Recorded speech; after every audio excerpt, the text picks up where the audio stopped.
السلام علیکم۔ امید ہے آپ سب خیریت سے ہوں گے۔ آپ کی ورکشیٹ نمبر 1 آپ کی اردو کی درسی کتاب اردو لازمی کے سبق نمبر 1 اخلاق نبوی صلی اللہ علیہ وآلہ وسلم کے صفحہ نمبر 9 اور 10 سے بنائی گئی ہے۔ صفحہ نمبر 9 پر تعارف مصنف دیا گیا ہے۔ تعارف مصنف یعنی اس سبق کے لکھنے والے کے بارے میں بتایا گیا ہے۔ اس سبق کے مصنف مولانا شبلی نعمانی ہیں۔ آپ کی تاریخ ولادت 1857 یعنی 1857 اور تاریخ وفات 1914 یعنی 1914 ہے۔ محمد شبلی نام اور شمس العلماء خطاب تھا۔ خطاب وہ اعزازی نام جو حکومت کی طرف سے کسی خدمت یا قابلیت کی وجہ سے دیا جائے، یعنی کوئی اعزازی کام کے سلسلے میں یا اچھی کارکردگی کے سلسلے میں حکومت آپ کو انعام کے طور پر، اعزاز کے طور پر جو نام عطا کرتی ہے اسے خطاب کہا جاتا ہے۔ اور آپ کو شمس العلماء کا خطاب دیا گیا۔ شمس یعنی سورج اور علماء عالم کی جمع ہے، جس کا مطلب ہے کہ عالموں کا سورج کا خطاب دیا گیا۔ آپ کے نام میں نعمانی کی اضافت ہے، جو آپ امام ابو حنیفہ سے عقیدت رکھنے کی وجہ سے اپنے نام کے ساتھ آپ نے اس کا اضافہ کیا، یعنی آپ کا اصل نام محمد شبلی تھا اور امام ابو حنیفہ سے محبت رکھنے کی وجہ سے آپ نے اپنے نام کے ساتھ نعمانی کا اضافہ کیا۔ والد کا نام شیخ حبیب اللہ تھا اور آپ اعظم گڑھ ہندوستان میں پیدا ہوئے۔ ابتدائی تعلیم آپ نے اعظم گڑھ سے ہی حاصل کی۔ آپ کی لیاقت کی وجہ سے سر سید نے علی گڑھ کالج میں عربی کا استاد مقرر کیا، یعنی آپ کی قابلیت کی وجہ سے سر سید نے آپ کو علی گڑھ کالج میں عربی کا استاد مقرر کیا۔ یہیں سے آپ کی تصنیفی زندگی یعنی لکھنے لکھانے کا آغاز ہوا۔ آپ نے مصر، ترکی، روم، شام کے سفر کیے اور وہاں کے کتب خانوں سے مواد حاصل کیا۔ ترکی کے سلطان نے آپ کو تمغہ مجیدی عطا کیا، یعنی تمغہ بھی اعزاز کو کہا جاتا ہے اور مجیدی ترکی کا سکہ، وہ آپ کو دیا گیا۔ مولانا شبلی شاعر، ادیب، فلسفی، قانون دان، ماہر تعلیم، عالم دین اور مورخ یعنی تاریخ لکھنے والے تھے۔ آپ کی تصانیف میں المامون، سیرت النعمان، الفاروق، الغزالی، سوانح مولانا روم، مقالات شبلی اور سیرت النبی صلی اللہ علیہ وآلہ وسلم جیسی بلند پایہ کتابیں شامل ہیں۔ اب آئیے صفحہ نمبر 10 کی اخلاق نبوی صلی اللہ علیہ وآلہ وسلم۔ اب آپ کے سبق کا باقاعدہ طور پر آغاز کیا جاتا ہے۔ حضرت خدیجۃ الکبریٰ رضی اللہ تعالی عنہا، جو نبوت سے پہلے اور نبوت کے بعد 25 برس تک آپ صلی اللہ علیہ وآلہ وسلم کی خدمت زوجیت میں رہیں، یعنی زوجیت زوج سے نکلا ہے جس کے معنی ہیں بیوی کے، یعنی حضرت خدیجہ حضور صلی اللہ علیہ وآلہ وسلم کو نبوت ملنے سے پہلے اور نبوت ملنے کے بعد 25 سال تک آپ کے شریک حیات رہیں، یعنی آپ کی بیوی کی حیثیت سے رہیں۔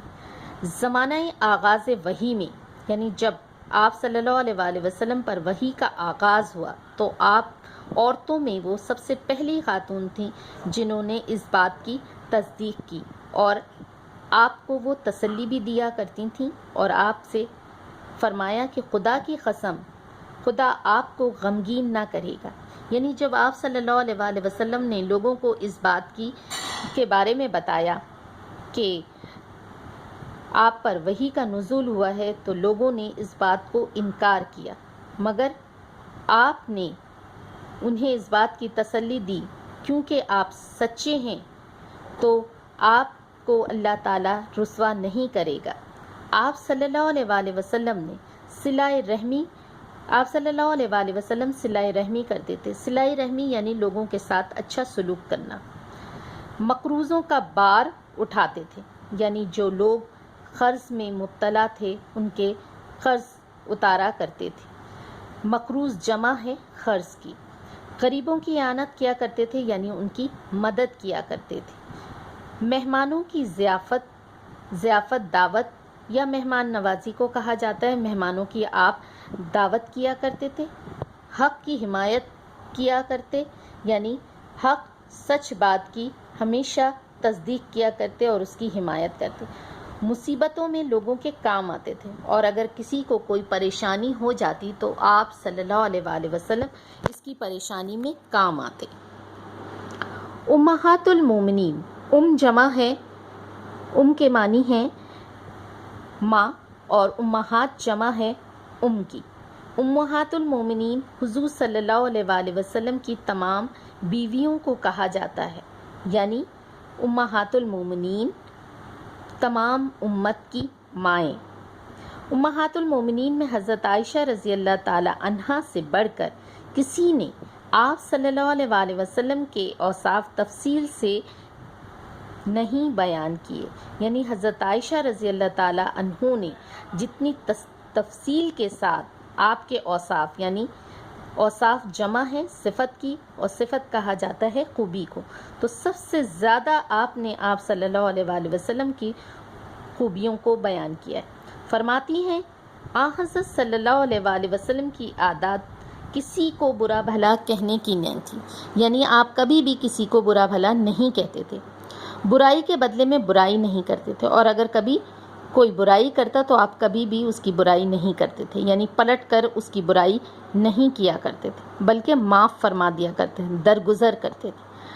آپ صلی اللہ علیہ وآلہ وسلم نے کبھی کسی سے ذاتی معاملے میں انتقام نہیں لیا، یعنی اگر کسی نے آپ کے ساتھ برا کیا تو آپ نے کبھی بھی اس کا پلٹ کر جواب نہیں دیا، اور اس کی بہترین مثال فتح مکہ ہے کہ جب وہ تمام لوگ جنہوں نے آپ صلی اللہ علیہ وآلہ وسلم کا نعوذ باللہ قتل کرنے کا منصوبہ بنایا تھا، اور یہ بہت بڑے بڑے لوگ تھے، بہت دلیر لوگ تھے، فتح مکہ کے بعد حضور صلی اللہ علیہ وآلہ وسلم کے سامنے جنگی قیدی بنا کر پیش کیے گئے تھے، اور ڈر سے تھر تھر کانپ رہے تھے کہ رسول صلی اللہ علیہ وآلہ وسلم جانے ان کے ساتھ کیسا سلوک کریں، مگر آپ صلی اللہ علیہ وآلہ وسلم نے ان سے سوال کیا کہ بتاؤ میں تمہارے ساتھ کیا سلوک کرنے والا ہوں؟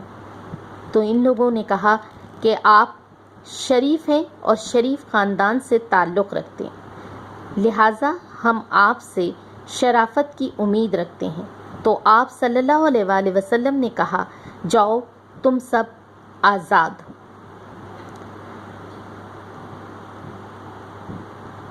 آپ صلی اللہ علیہ وآلہ وسلم نے کبھی کسی غلام، لونڈی، عورت، جانور کو اپنے ہاتھ سے نہیں مارا، یعنی جو آپ سے کمزور ہے آپ نے کبھی بھی اس پر اپنی دلیری کو ظاہر نہیں کیا، بلکہ ہمیشہ جو ہے لوگوں کے ساتھ بہت ہی نرم لہجے سے پیش آئے، کبھی بھی کسی کے ساتھ کوئی برا سلوک نہیں کیا، یہاں تک کہ آپ کے دشمنوں نے بھی آپ کے اچھی عادت و اطوار کی گواہی دی۔ آپ صلی اللہ علیہ وآلہ وسلم نے کسی کی درخواست رد نہیں فرمائی، یعنی آپ صلی اللہ علیہ وآلہ وسلم کے سامنے اگر کسی نے اپنے مسئلے کو پیش کیا، کسی نے اپنی پریشانی کا ذکر کیا، کسی نے اپنی مصیبت کا ذکر کیا، تو آپ نے اس کی درخواست یعنی اس کی گزارش کو کبھی رد نہیں کیا، اور ہمیشہ اس کے مسئلے کو حل کرنے کی کوشش کی۔ اب آ جائیے آپ کی ورک شیٹ کی طرف۔ آپ ان دونوں صفحات کو یعنی صفحہ نمبر 9 اور صفحہ نمبر 10 کو اچھی طرح سے مطالعہ کیجیے، اس کو دوبارہ سے سمجھیے اور پھر اپنی ورک شیٹ میں دیے گئے کام کو سمجھ کر مکمل کیجیے۔ آپ کو ورک شیٹ میں پہلا سوال جو ہے وہ مشکل الفاظ اور اس کے معنی کا دیا گیا ہے اور کہا گیا ہے کہ لغت میں سے تلاش کر کے ان کے معنی لکھیے۔ لغت ڈکشنری کو کہا جاتا ہے اور لغت کو دیکھنے کا طریقہ کار بھی بالکل ویسا ہی ہے جیسا کہ آپ انگریزی کی ڈکشنری کو دیکھتے ہیں، یعنی پہلے 2 الفاظ کو لے کر آپ ان سے معنی تلاش کیجیے۔ جو بھی معنی آپ کو دیے گئے ہیں وہ تمام آپ کی لغت میں موجود ہوں گے، آپ اس میں سے تلاش کیجیے اور ان کے معنی لکھیے۔ پھر دوسرا سوال حضرت عائشہ رضی اللہ تعالی عنہا حضرت عائشہ رضی اللہ تعالی عنہا آپ صلی اللہ علیہ وآلہ وسلم کے اوصاف کس طرح بیان فرماتی ہیں، اس کے بارے میں کیا گیا ہے۔ آپ صفحہ نمبر 10 کا اچھی طرح سے مطالعہ کیجیے اور پھر اس سوال کا جواب تلاش کر کے لکھیے۔ تیسرا سوال آپ کو دیا گیا ہے، الفاظ دیے گئے ہیں اور ان کے معنی تلاش کر کے جملے بنانے، یعنی جو بھی الفاظ دیے گئے ہیں پھر اسی طرح سے آپ لغت میں سے معنی تلاش کیجیے اور ان کے جملے بنائیے۔